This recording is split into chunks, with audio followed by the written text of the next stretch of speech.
Математика пәні тақырыбы қосудың ауыстырымдылық және терімділік қасиеттері. Қосудың ауыстырымдылық қасиетін еске түсірейік. Бір құлын жайылып жүр. Оған тағы 2 құлын қосылды. Барлығы неше құлын болды?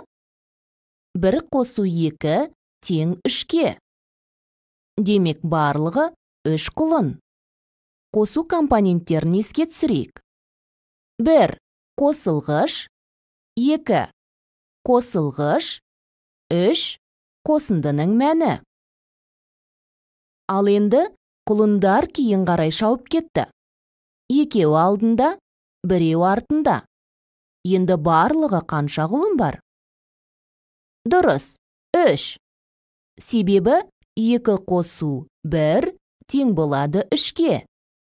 2 қосылғыш, 1 қосылғыш, 3 қосындының мәні.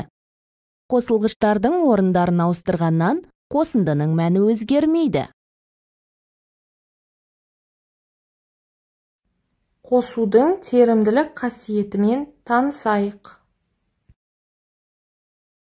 Бүгін біз қосудың терімділік қасиеті жайлы білетін боламыз. Мектеп спорт залында 25 топ, 20 белшеңбер, 15 секіртпе бар. Спорт залда барлығы неше спорт жабдықтары бар? Барлығын табу үшін осы заттардың санын бір-біріне қосу керек. Бірінші тәсіл. 25 қосу 20 қосу 15. 25-ке 20-ны қоссақ, 45 болады. 45-ке 15-ті қоссақ, тең 60. Екінші тәсіл. 20-ға 15-ті қоссақ, 35 болады. 25 қосу 35 тең 60. Үшінші тәсіл. 25-ке 15-ті қосса, 40 болады. 40 қосу 20 тең 60. Осы теңдіктер бір-біріне ұқсай ма? Иә, бұл теңдіктердің қосылғыштары мен нәтижелері бірдей. Бұл теңдіктердің қандай айырмашылығы бар? Дұрыс, амалдардың орындалу реті әртүрлі. Қосылғыштары әртүрлі болып құрылған. Қосудың қай тәсілі ыңғайлы? Дұрыс, 3-ші тәсіл. Сандарды тез әрі ыңғайлы қосу үшін қосудың тиімді тәсілі қолданылады. Бұл қосудың терімділік қасиеті деп аталады.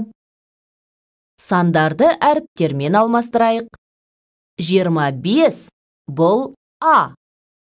20 бұл Б. 15 бұл С.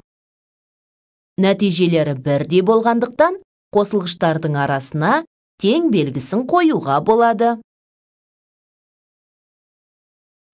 Дәптермен жұмыс. Дәптерімізге бүгінгі күнді жазамыз. Қазанның 8-і үй жұмысы. Номер 2-ші есеп 53-ші бет.